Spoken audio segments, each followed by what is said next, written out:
Security Investigation, Chapter 9. Next.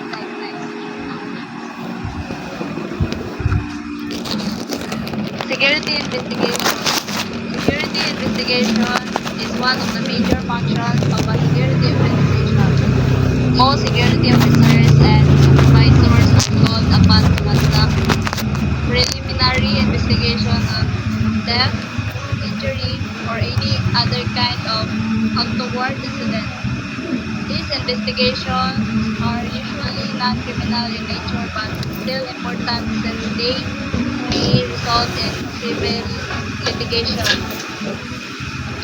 A security investigation is an inquiry or examination conducted by security personnel, such as security officers or supervisors, to find out the facts and causes behind the incident that occurs within their area or responsibility.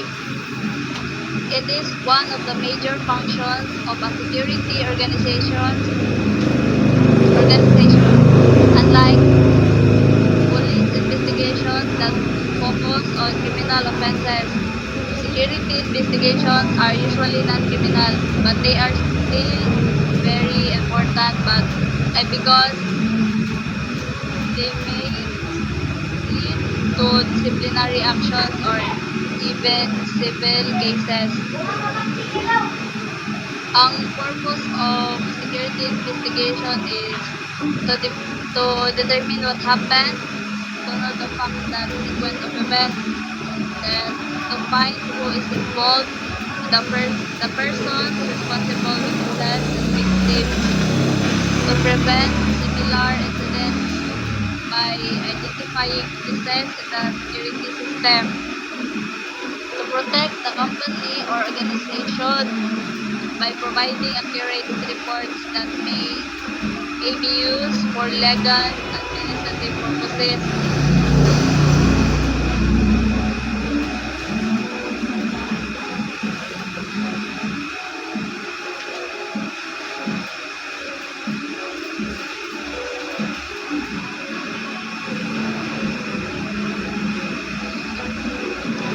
Then, a nature of security investigation, usually non-criminal in nature, not handled by police or law enforcement unless it turns into a criminal case, focuses on workplace-related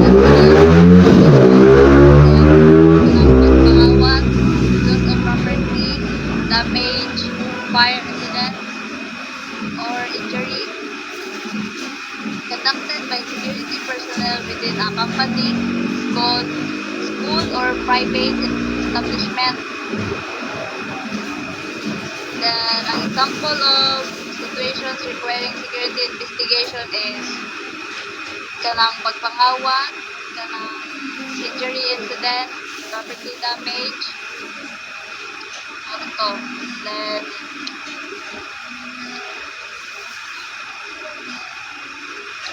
next. Alwog.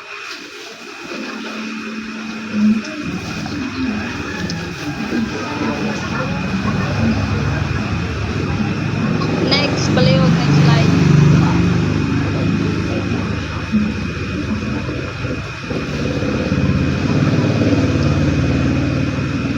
Elements of investigation.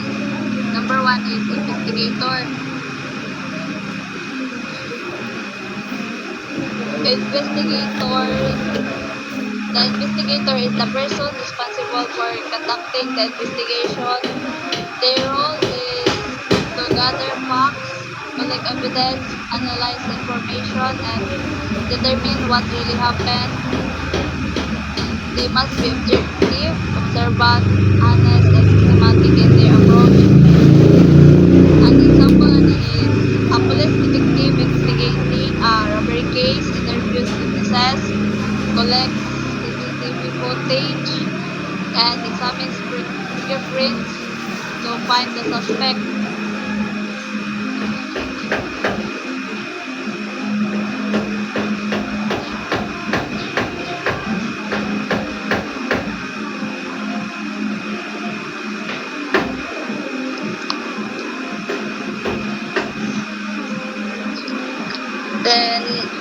Number two, purpose. The purpose refers to the main goal or reason for conducting the investigation. It answers the question, why is this investigation being done? Common purposes include identifying the suspect, finding the truth, gathering evidence, or preventing future crimes. Ang example ani kay the purpose of investigating and theft or in a store is to find out stole who stole the items, recover the stolen property, and file charges against the offender. Then number three, subject of investigator. The subject of investigator is the main focus or the person, object, or event being investigated is what or who the investigation is all about. Example ani is if a student is accused of cheating during an exam, the subject of investigation is the alleged cheating incident involving that student.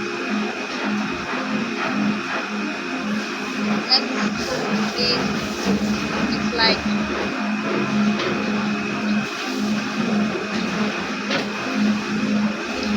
The three I's of investigation. Information.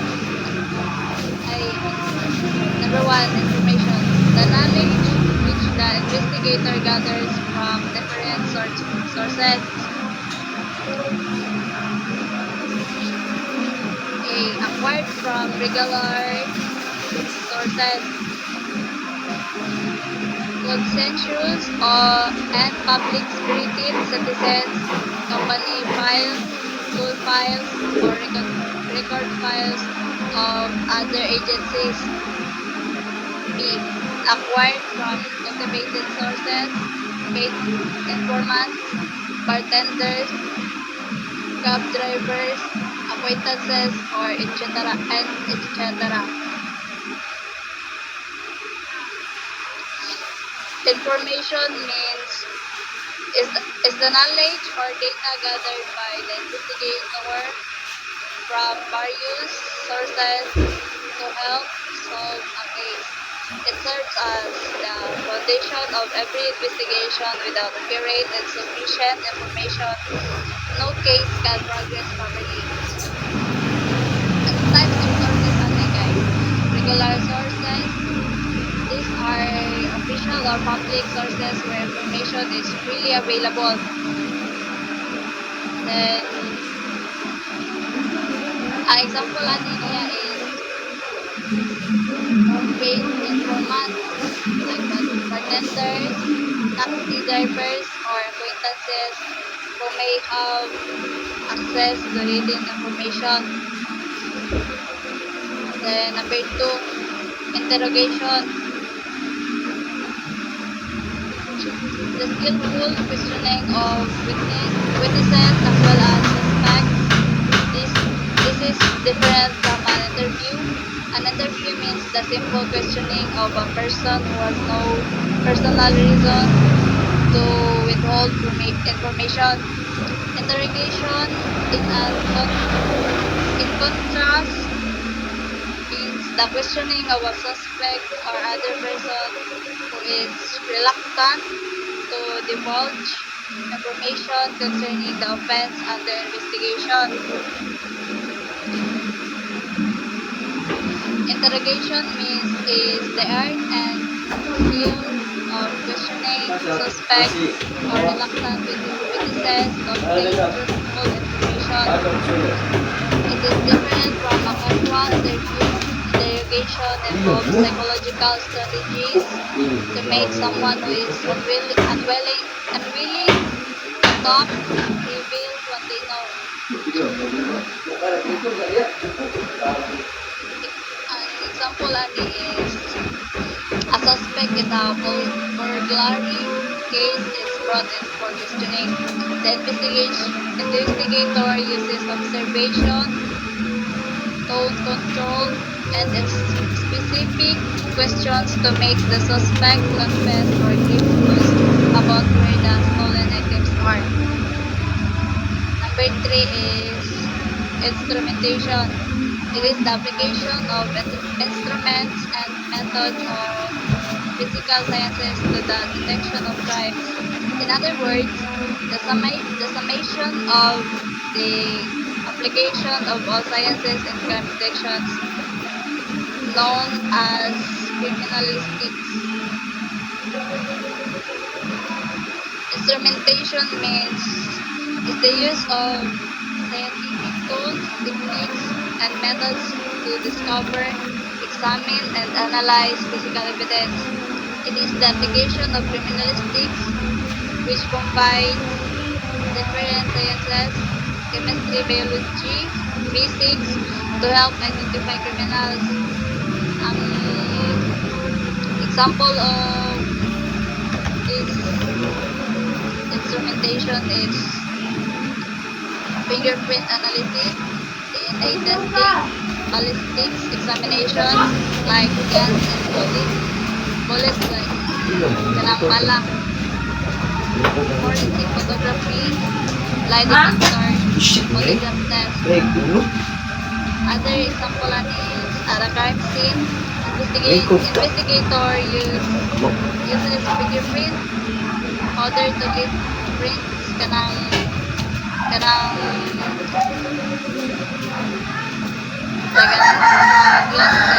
magigitan sa di ba mabilin pa na ang fingerprint na like pagpasa yung motor kanang sigang gana tangan nila o powder like pulpos or other na powder para ma-identify nila if kinsa na or makuha nila sample to leave prints from a glass and send them to the forensic lab for comparison and match of the identity. Next slide. Ready, please.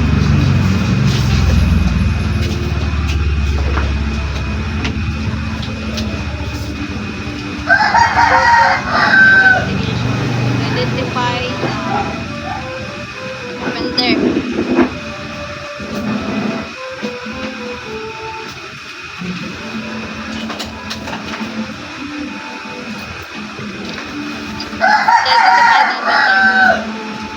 The main goal of an investigation is to determine who committed the crime.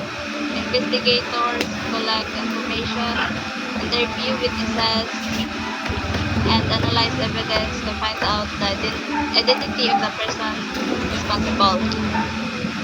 Example is after a robbery at a convenience store, investigators review the CCTV footage and discover a clear image of the suspect's face by running it through facial recognition or showing it to witnesses.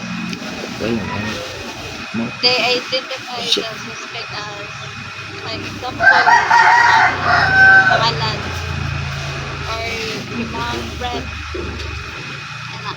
Number 2 is to locate the offender.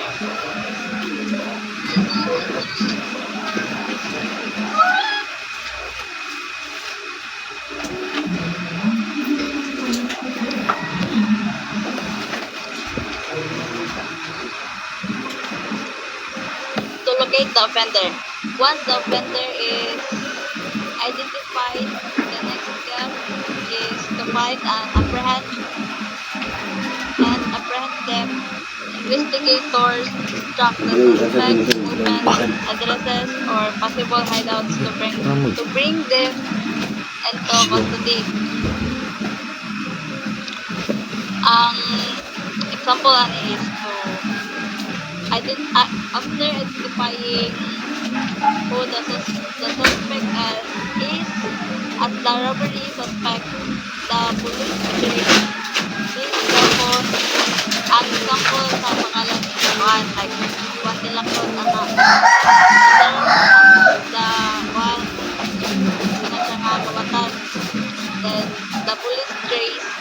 cell phone signal and discover he is hiding in a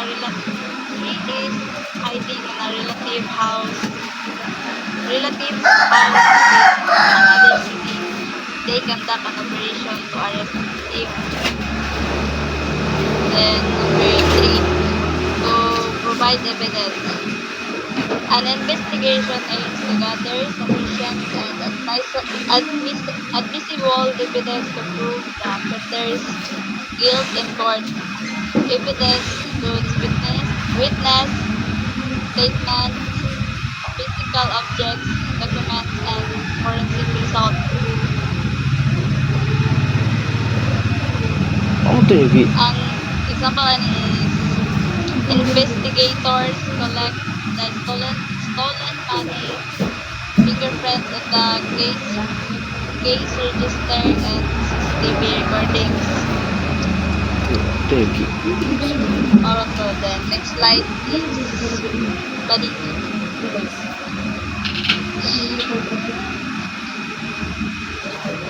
Next slide.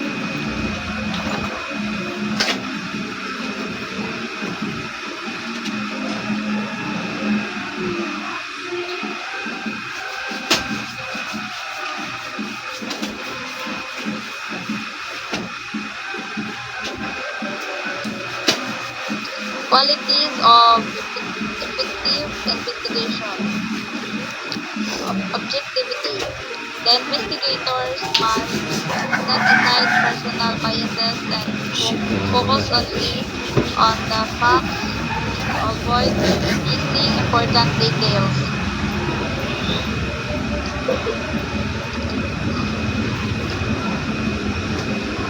Thoroughness. All leads should be checked carefully, sometimes more than once, and facts must be confirmed through multiple sources. Relevance. Information should directly relate to the case and help establish cause and effect connections to guide the investigation. Accuracy. Data must always be verified, tested for consistency, and checked for contradictions to ensure reliability. Timeliness. Investigations should be carried out promptly and pursued until the most recent relevant information is gathered. Next.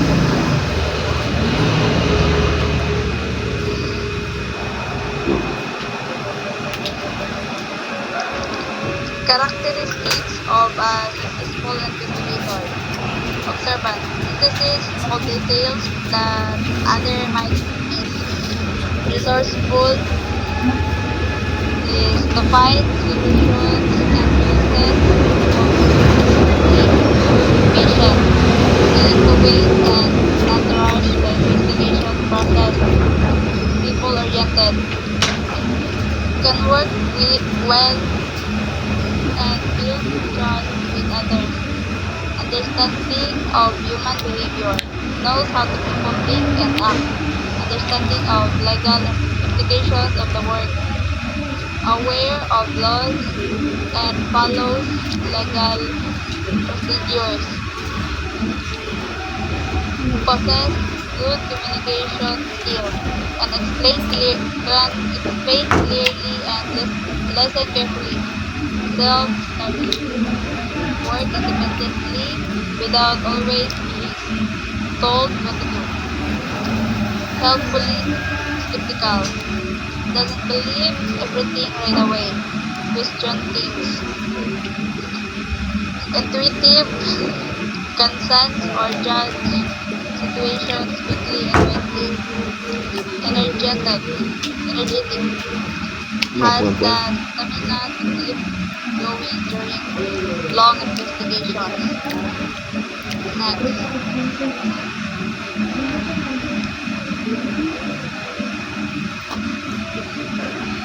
A good actor can adapt and blend into situations when needed. Possesses good judgment. fair and wise decisions. Logical. Thinks in a clear, organized way. Intelligent.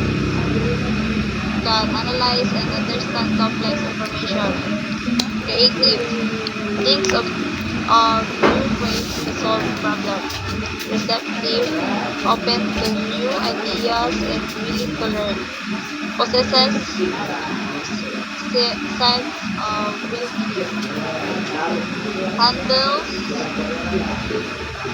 stress and stays mentally balanced. Dedicated, committed to finishing the job properly.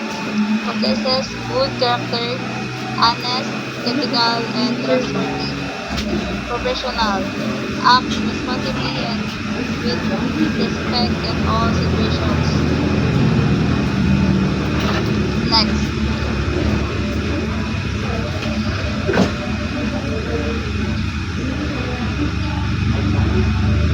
define the investigative requirements.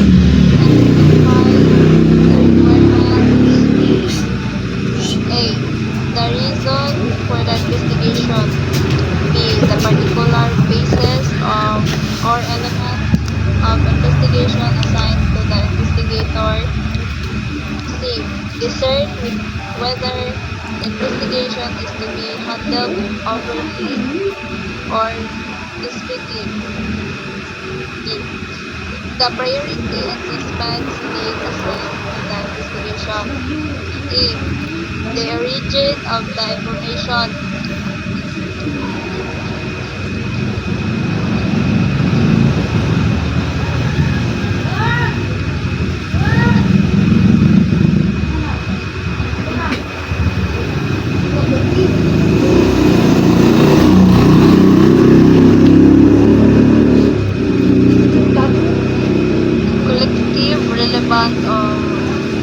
Collective of relevant data.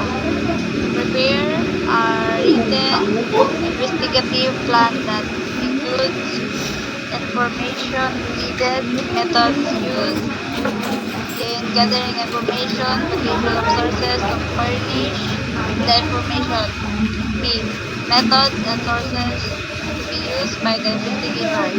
Personal observation and interviews of agents, surveillance, raids and seizures, direct visit to the scene, study of documents or records, operational files, identity of documents, newspapers, books, periodicals, or etc. Correspondence, letter, mail, telegrams, etc. Use of interrogation and interview, use of recruited informants, liaison with agencies that possess the information.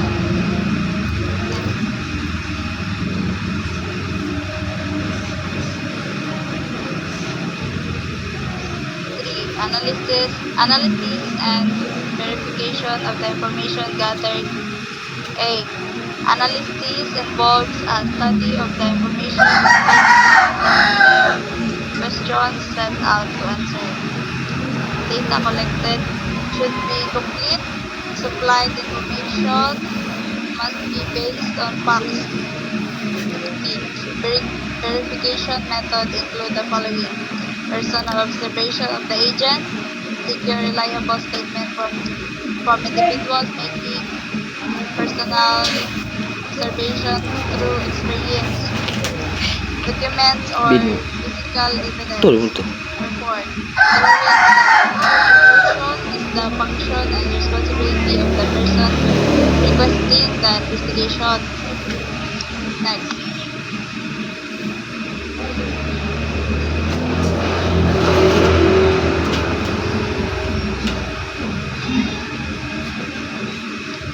Dili na yata nakuha. Guidelines in investigation. First is preliminary investigation. P is proceed to the scene promptly and safely. And R is render assistance to the victim if any. E effective the arrest of the offender. L. For locate and identify the witnesses. I is interview the complainant and witnesses. M is maintain the crime scene and protect the evidence. I is interrogate the suspect offender. N is note all condition, event, and remarks. A is arrange for the collection of evidence. R for report the incident fully and accurately. And Y is yield the responsibility. So,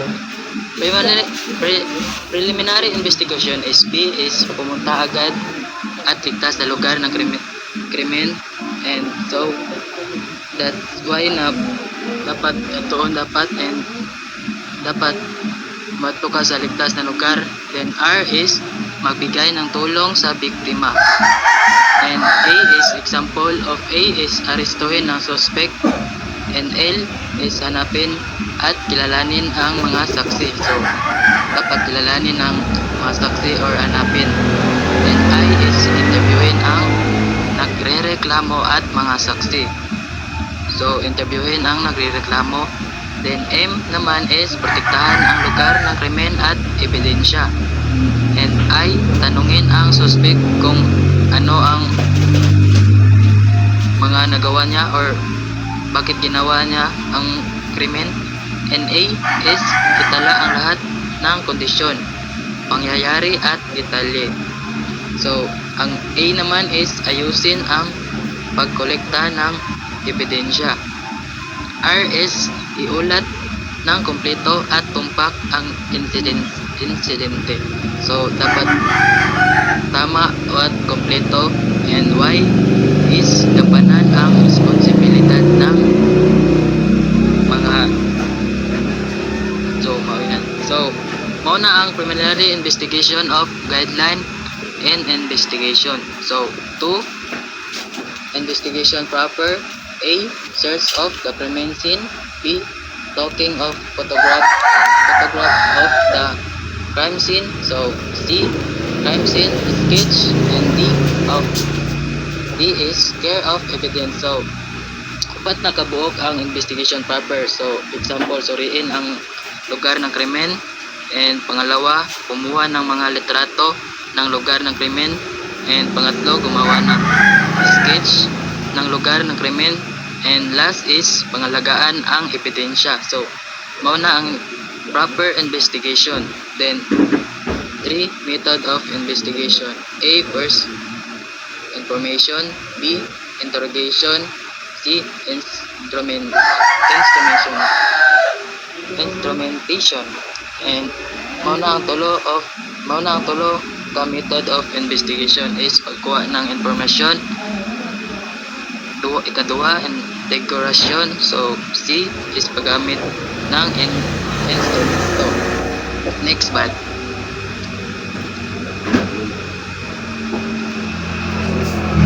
So, investigation report. Report writing is crucial part of investigation.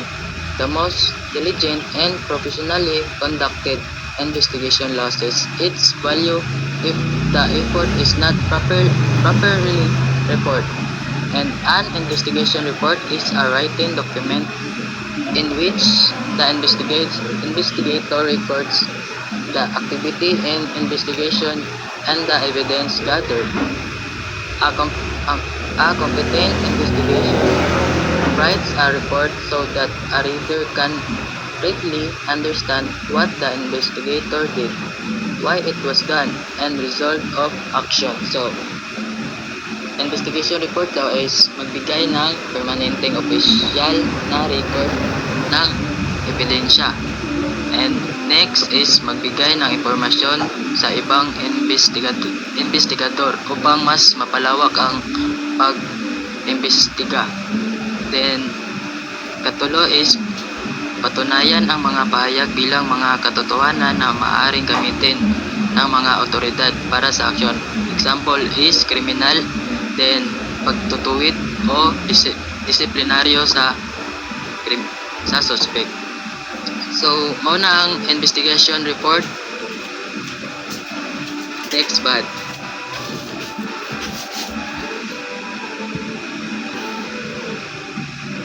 Purpose of the investigation report. The following are the rationale of the investigation report. First is to provide a permanent official record of the investigation. Number 2, to provide other investigators with information necessary to further advance the investigation. And 3, to uphold the statement as facts on which designated authorities may base a criminal corrective or disciplinary action. So, qualities of investigation report ay purpose is magbigay dapat ng permanenteng official na record na mo tong giingon ganina no na record ng investigation. So and second is magbigay ng impormasyon sa ibang investigador upang mas mapalawak ang investigasyon. So mao na ang puro na kuha ba day? Next ba day?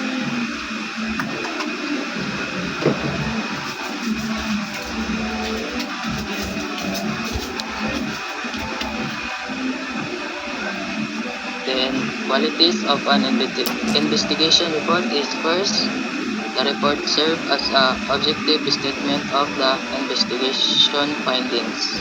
And 2, the report is an official record of the information relevant to the investigation which the investigator submit to this superior. And 3, the report is clear, brief, accurate, impartial, but complete. And 4, the report is sans of investigation, opinion of other relevant facts foreign to the case. And 5, the report is accurate and is a true representation of the fact of the case.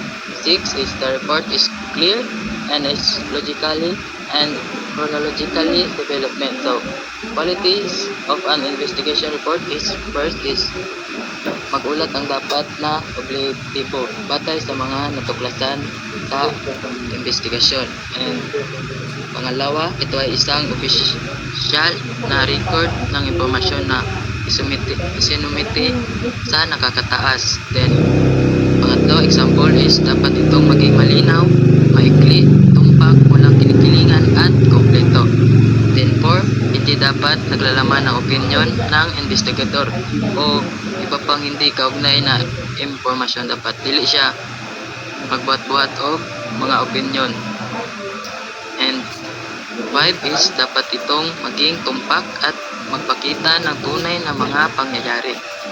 Then last is example, dapat itong malinaw, kaya sinabi ko logical at chronological na binubuo. Then mauna ang qualities of an investigation report. So next part.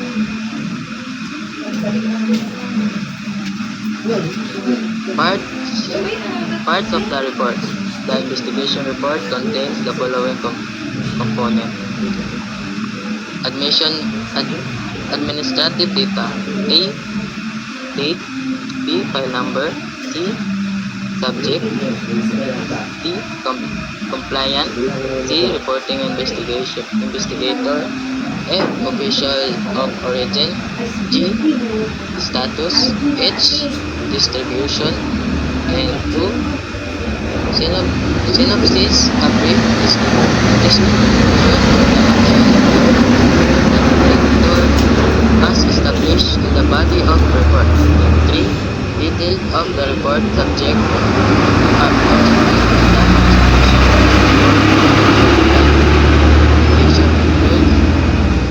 the investigation, opinion, conclusion, and recommendation.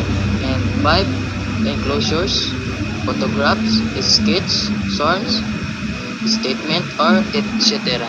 Then parts of report is dapat pinakauna is pizza, then file number, then paksa, reklamo, and nag-uulat na investigator, then tanggapan ng pinanggalingan and katayuan, and last is pamamahagi. Then una ang isakto sa mga part of the reports. Dapat dapat sunod-sunod ang paghimo sa report.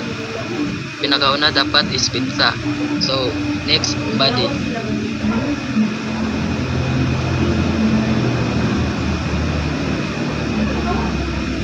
Ay, balik sa body. Okay. So balik sa body. Then synopsis is maikling paglarawan ng aksyon.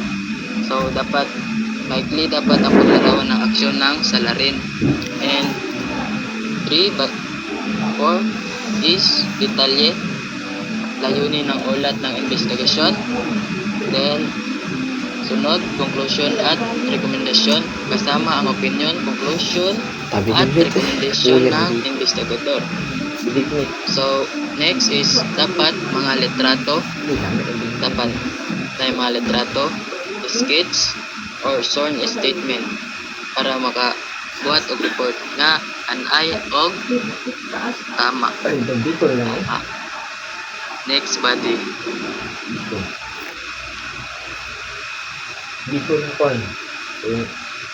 So sample report format. Authority. This section contains a brief statement of when, where, and by whom the investigation was made and should cite and authority for making it. Second, matters investigation. This investigation is it answered the question what section represent the mission of the investigation about. Then sample report is ulo na kabuok is first code, and second pizza, and the third is paksa. And muna ang ginagamit sa mga chief o commander na nagtalaga ng kaso. So next, body.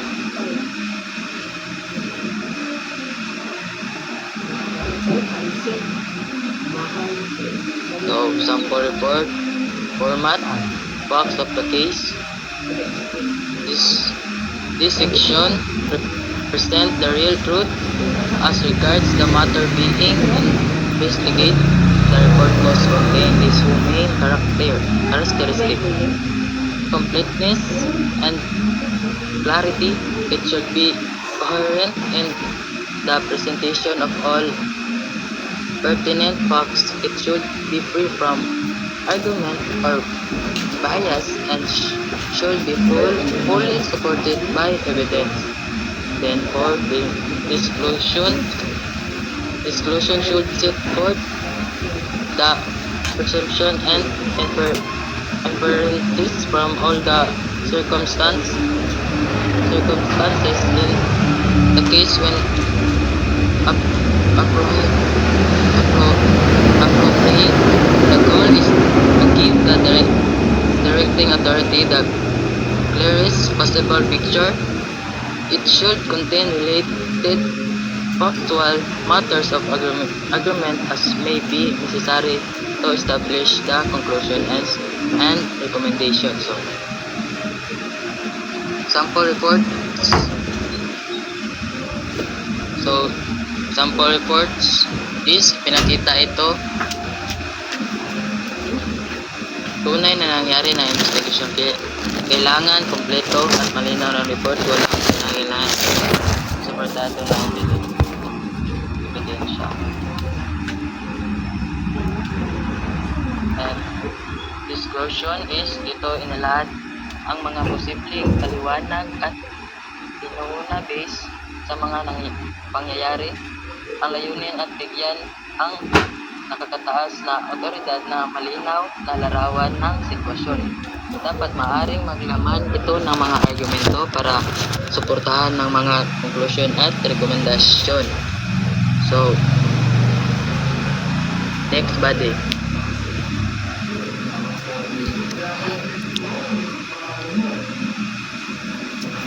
Sample report format. Conclusion. It represent concise summary of the result of the investigation.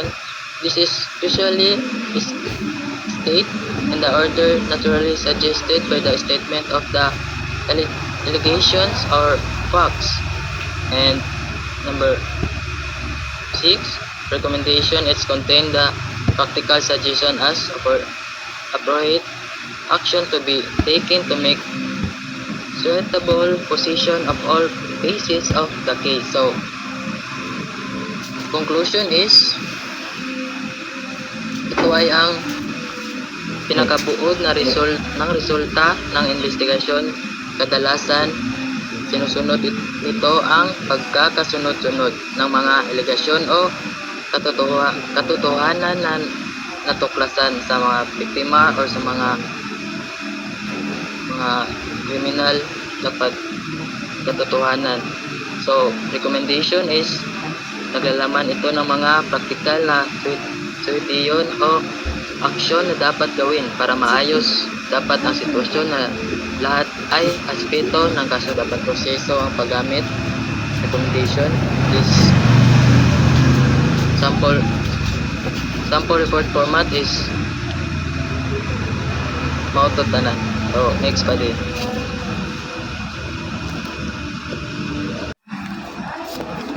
Incident types investigation, compliant types investigation. A.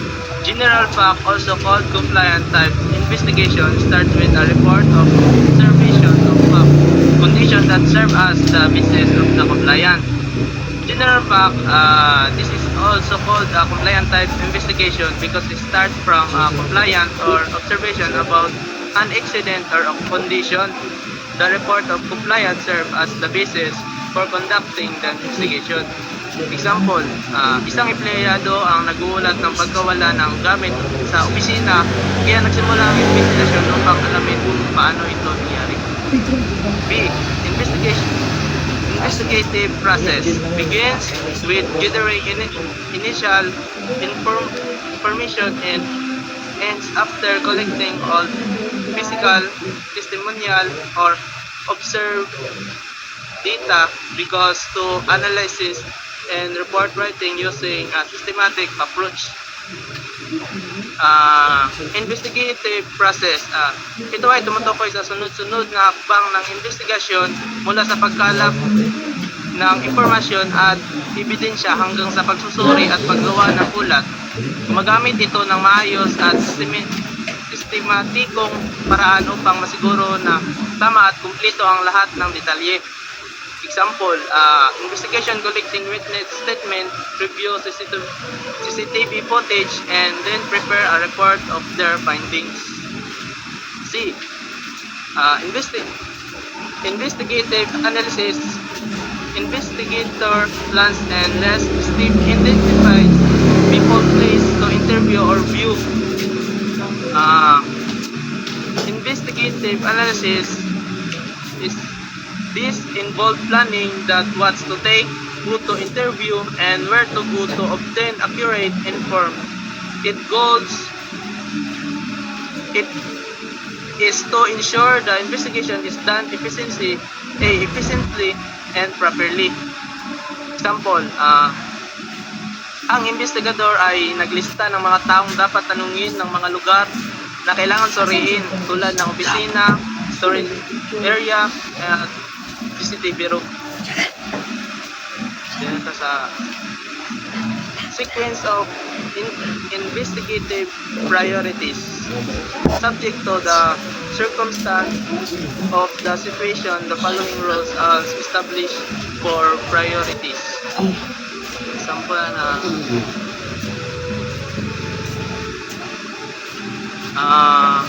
depende sa sitwasyon, may mga tuntunin kung ano ang dapat unahin sa investigation, layunin nito na makalap agad ang mahalagang impormasyon bago ito mawala o mabago. Number 1. Interview first those who may soon be unavailable traveling employees, temporary informants. 2. Next, interview key informs with the most crucial of extensive information. 3. Then talk to witness the partial but relevant knowledge. 4. Last interview hassle individuals suspect because sa A. They may discourage others from cooperating or complying to management. B. They may alert others to cause, obstruct, or frustrate the investigation. B. 5. Observe first location of event that may soon change or disappear. 6. Observe later those with stable or less relevant condition. Number 1, interview first those who might soon be unavailable.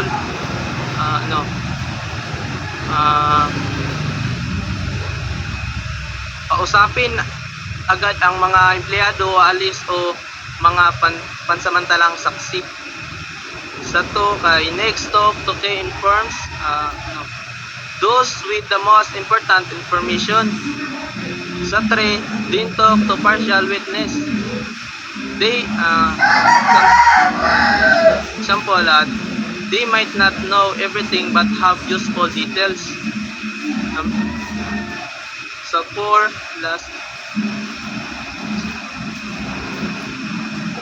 Sa 4, kay lastly, talk to hassle individuals. They are last because sa A, kay they may stop others from cooperating. Sa B, they may interfere with the investigation. Sa 5, sa huli na. Dahil maaari nilang pigilan ibang o sirain ang investigation.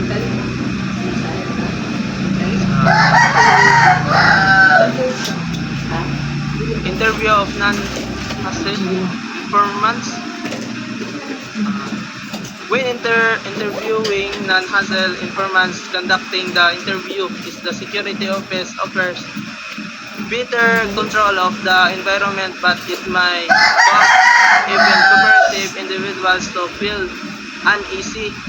If confidentiality is not an issue, it is often better to conduct the interview near the informant's regular workstation to help them feel more at ease. The interviewer should always show consideration for the comfort and convenience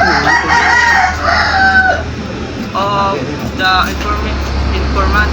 For likely interviews, it is advisable to record the session of it to allow for accurate reconstruction later.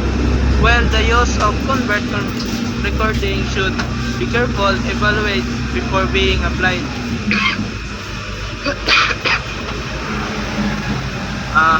Ang interview of national information,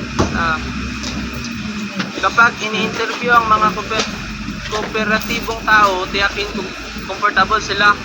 Ang panayam o sa security office ay mas kontrolado, ngunit maaaring magdulot ng kaba.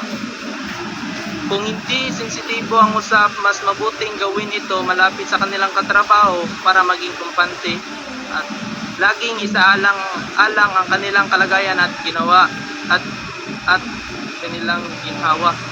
Kung mahaba ang panayam, maaaring i-record ito ng hayagan para mas madali ang pagbalik tanaw sa detalye. The interrogator and the science of psychology.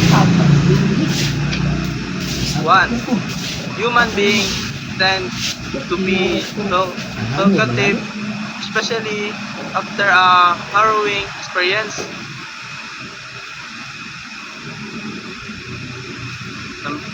2. Human being tends to be defensive when confronted with superior authority. 3. People tend to rationalize acts they feel guilty about. 4. People in tight situations tend to be unable to apply to remember lessons they have been taught regarding security. 5. Human beings normally do not wish to antagonize those who have power over them and are therefore tempted to be cooperative with those in control. 6. Human beings tend to attach less importance to what they think is their exclusive knowledge when someone else demonstrates that he too possesses a great portion of that knowledge. 7. People tend to like being flattered and exonerate from guilty. 8. People are inclined to respond to kindness and understanding, especially in dark situations. 9. They resent having something they respect belittled, especially by someone they dislike. Ang example na ay sa the interrogator in the science psychology is, number 1, people talk a lot after stress. Sa 2, they get defensive before authority. Sa 3, they justify themselves when guilty. Sa 4, they forget safety lesson under stress. 5, they obey those in power. 6, they value knowledge when others know into. And 7, they respond to kindness and understanding. And sa 8 dahil kay sa they respond to kindness and understanding. Sa 9 kay they dislike mockery of things they respect. Dito sa interrogator of suspected individuals. Number 1, physical aspect. A, the ideal interrogation room should be exclusive. B, the room should be well lighted. C, the room should be furnished with chairs, brown sheets made of plain materials. D, the walls and ceiling should be painted with neutral shade. F, there should be nothing in the room that will distract the attention in working condition. F, no telephone should be inside. G, the room should be provided with sound recording devices in good working condition. H, no interruption should be made during interrogation.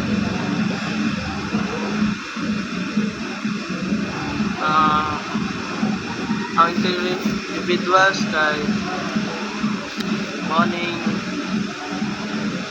ang interrogation of suspect individuals.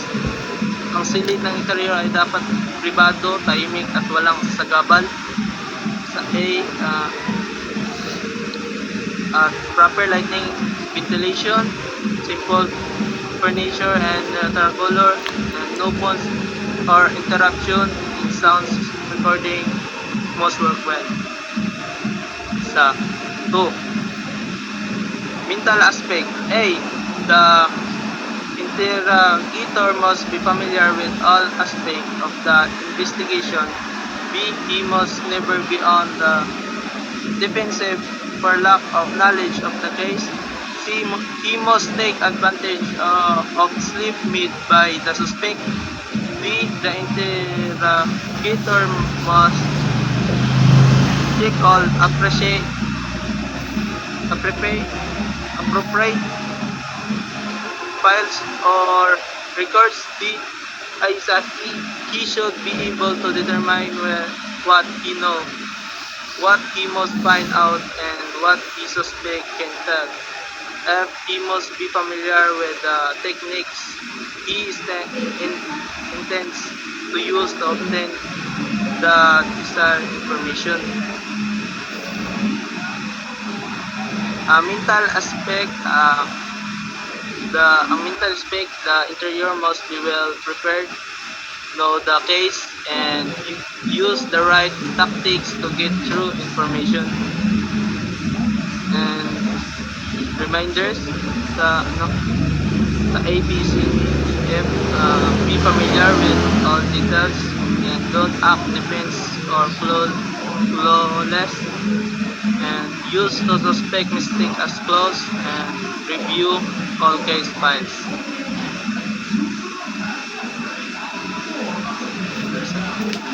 Different interrogation schemes. 1. Direct approach. The suspect is allowed to speak, talk freely. 2. Emotional approach. Discover type of emotion to use to obtain an admission. 3. Trickery. One suspect is played against the other. 4. The location trick. The mentioning of false episode. 5. It and revenge giving. Clever hands referring to a double cross and confession of an accomplice. 6. National pride, making an appeal on national or love of country.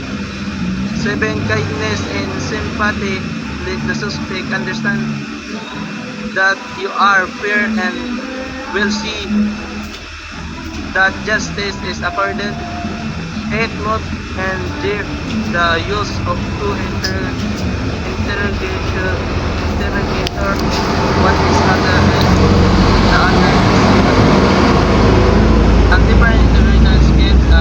Different strategy are used to make the suspect tell the truth. Number 1, kay direct approach,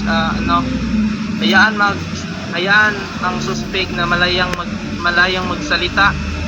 So number 2, emotional approach, use emotion like guilt or fear.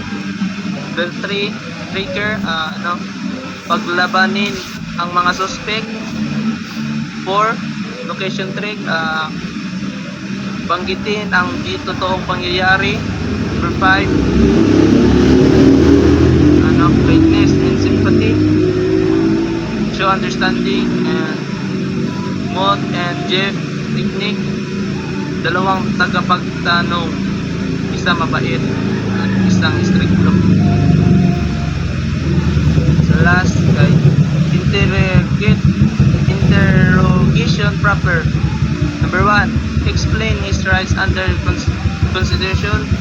2, begin with background question. 3, study the subject reactions to determine the interrogation techniques needed, the emotion to be played upon. 4, pick up new leads. Interrogation proper. This is the actual question process. Explain the suspect rights first and start with basic questions and observe reaction to choose the best techniques and look for new lead while questioning. So, maoras na tanan ako. Thank you. Manabot.